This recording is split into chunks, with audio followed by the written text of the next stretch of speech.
Hi hello నమస్తే welcome to my channel. ఈరోజు మన ఛానల్లో టేస్టీగా గోంగూరతో ఎప్పుడూ చేసే పచ్చడి కాకుండా ఒకసారి ఇలా ట్రై చేయండి. టేస్ట్ అయితే చాలా చాలా బాగుంటుంది. మరి ఈ రెసిపీ తయారు చేసుకోవడం కోసం ముందుగా అయితే 2 గోంగూర కట్టలు తీసుకొని ఇలా శుభ్రంగా ఆకులను వలుచుకొని నీట్గా 2-3 సార్లు ఇసుకేమి లేకుండా శుభ్రంగా నీట్గా కడుక్కొని నీళ్ళన్నీ కూడా వార్చుకొని పెట్టుకోవాలండి. ఇందులో ఇసుక ఉంటుంది కాబట్టి చాలా నీట్గా అయితే క్లీన్ చేసుకోవాలి. తర్వాత స్టవ్ ఆన్ చేసుకొని ఒక గిన్నె పెట్టుకొని మనం క్లీన్ చేసి పెట్టుకున్న గోంగూరను అయితే కనుక ఈ గిన్నెలో వేసుకోవాలి. ఇలా గోంగూర అంతా వేసిన తర్వాత ఇందులో ఒక 10 పచ్చిమిర్చి వరకు ఇలా కొంచెం పెద్దగా ముక్కలుగా కట్ చేసి వేసుకోండి. అలాగే ఒక 2 ఉల్లిపాయలను ఇలా మీడియం సైజు ముక్కల్లా కట్ చేసి వేసుకోవాలి. ఉల్లిపాయలు కొంచెం పెద్ద ముక్కలుగా కట్ చేసుకుంటేనే తినేటప్పుడు మనకి టేస్ట్ అనేది బాగా తెలుస్తుందండి. తర్వాత ఒక 2 మీడియం సైజు టమాటాలను కూడా కట్ చేసి వేసుకోండి. ఒక 1 స్పూన్ వరకు జీలకర్ర వేసుకోవాలి. ఒక అర స్పూన్ వరకు పసుపును కూడా వేసుకోవాలి. అలాగే రుచికి సరిపడా ఉప్పును కూడా వేసుకుందాము. అన్నీ ఇప్పుడే వేసి బాగా కలిపి మూత పెడితే చక్కగా మగ్గిపోతాయండి. ఇలా రుచికి సరిపోను ఉప్పును కూడా వేసుకొని చిన్న టీ గ్లాస్తో ఒక గ్లాస్ వరకు నీళ్ళని పోసుకుందాము. ఒక చిన్న టీ గ్లాస్తో అయితే సరిపోతాయండి, నీళ్ళు ఎక్కువేం పట్టవు. ఇలా ఒకసారి మొత్తం కూడా బాగా కలుపుకొని మూత పెట్టుకొని మధ్య మధ్యలో మూత తీసి కలుపుతూ మనం గోంగూరను అయితే ఉడికించుకోవాలి. అలా వదిలేసేసారంటే మాడిపోతుందండి. ఇలా మధ్య మధ్యలో మూత తీసి కలుపుతూ ఉండాలి. ఈలోపు అయితే కనుక మీకు ఒక చిన్న రిక్వెస్ట్ అండి. ఫస్ట్ టైం మన ఛానల్ని చూస్తున్నారా, ప్లీజ్ సబ్స్క్రైబ్ చేసుకోండి. అలాగే వీడియో నచ్చితే కనుక ఒక చిన్న లైక్ చేయడం అస్సలు మర్చిపోవద్దు. అలాగే మన ఛానల్లో మరెన్నో మంచి మంచి రెసిపీస్ ఉన్నాయండి, కుదిరితే ఒకసారి వాటిని కూడా అయితే చూడండి. ఇక్కడ గోంగూర అయితే చూడండి కాస్త ఉడికింది, ఇంకొంచెం సేపు ఉడికించుకుంటే సరిపోతుంది. ఈలోపు మూత పెట్టేసి మనం మసాలా అయితే ప్రిపేర్ చేసుకుందామండి. స్టవ్ ఆన్ చేసి కడాయి పెట్టుకొని 1 స్పూన్ వరకు ధనియాలు వేసుకోవాలి. అలాగే ఒక 7-8 ఎండుమిర్చి వేసుకోవాలి. నేను ముందు పచ్చిమిర్చి ఎక్కువ వేసాను కాబట్టి ఎండుమిర్చి అనేవి తక్కువ వేసుకున్నాను.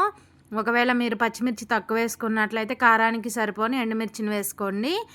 అలాగే 1/2 స్పూన్ మెంతులు కూడా వేసుకొని మొత్తం బాగా ఫ్రై చేసుకొని పూర్తిగా చల్లారిన తర్వాత ఇలా ఒక మిక్సీ జార్లో వేసుకొని వీలైనంత మెత్తగా అయితే గ్రైండ్ చేసుకోవాలండి.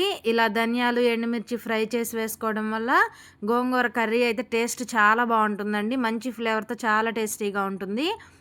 ఇప్పుడు గోంగూర కూడా చూడండి బాగా ఉడికిపోయింది. ఇప్పుడు మనం ముందుగా గ్రైండ్ చేసుకున్న ధనియాలు మిర్చి పౌడర్ని అయితే కనుక ఇందులో వేసుకుందాము. కారానికి సరిపోను మిర్చిని తీసుకోవాలి. ఇంక ఇందులో మనం ఎలాంటి కారం వేయమండి, పచ్చిమిర్చి ఎండుమిర్చితోనే మనకి చక్కగా కారం అనేది సరిపోతుంది. ఇలా అంతా కూడా బాగా కలుపుకొని స్టవ్ ఆఫ్ చేసి పక్కకి దించి పప్పు గుత్తి తీసుకొని మొత్తం కూడా చక్కగా ఇలా మెదుపుకోవాలి. అక్కడక్కడ ఉల్లిపాయ ముక్కలు, పచ్చిమిర్చి, అలాగే టమాటా ముక్కలన్నీ ఇలా కనపడుతూ ఉండాలి. అప్పుడే టేస్ట్ అయితే బాగుంటుందండి. ఇలా మెదుపుకొని పక్కన పెట్టుకొని మళ్ళీ స్టవ్ ఆన్ చేసి కడాయి పెట్టుకొని ఒక 2 స్పూన్ల వరకు ఆయిల్ వేసుకుందాము. తర్వాత ఒక 1 స్పూన్ వరకు పోపు దినుసులు, అలాగే కొన్ని ఎండుమిర్చిని వేసుకోండి. అలాగే ఒక 7-8 వెల్లుల్లి రెబ్బలను వేసుకోవాలి. అలాగే ఇందులో ఒక 2 రెమ్మల కరివేపాకు కూడా వేసుకొని బాగా ఈ పోపు అంతా కూడా బాగా ఫ్రై చేసుకోవాలి. మీకు ఇంగువ ఇష్టమైతే కొంచెం ఇంగువ కూడా వేసుకోండి, టేస్ట్ బాగుంటుంది. ఇలా పోపు అంతా కూడా బాగా ఫ్రై అయిన తర్వాత మనం ముందుగా మెదిపి పెట్టుకున్న గోంగూరను అయితే వేసుకుందాము. ఇలా గోంగూర వేసిన తర్వాత మొత్తం పోపులో కలిసే విధంగా బాగా కలుపుకోవాలి. ఈ విధంగా బాగా కలిసిన తర్వాత మూత పెట్టుకొని ఒక 2 నిమిషాలు ఈ పోపులో మగ్గించుకున్నామంటే మనకి 4-5 రోజులున్నా కూడా గోంగూర అనేది అస్సలు పాడవదండి, చాలా టేస్టీగా ఉంటుంది. ఇలా బాగా కలుపుకొని మూత పెట్టి ఒక 2 నిమిషాలు ఈ పోపులో మగ్గించుకుందాము. తప్పకుండా ట్రై చేయండి. ఎప్పుడూ చేసే గోంగూరతో పచ్చిమిర్చి పచ్చడి, ఎండుమిర్చి పచ్చడి కాకుండా ఇలా ఒకసారి గోంగూరతో పులుసు కూరలాగా చేయండి, చాలా టేస్టీగా ఉంటుందండి. ఈ గోంగూరని పప్పు గుత్తితోనే మెదుపుకుంటే సరిపోతుందండి. మిక్సీ జార్లో అయితే అసలు వేయద్దు. ఇలా పప్పు గుత్తితో మెదుపుకుంటే చూడండి మనకి చక్కగా పచ్చిమిర్చి, టమాటో అన్నీ, ఉల్లిపాయ ముక్కలు అన్నీ కనపడుతున్నాయి కదా. ఇలా ఉంటేనే గోంగూర కర్రీ చాలా టేస్టీగా ఉంటుంది.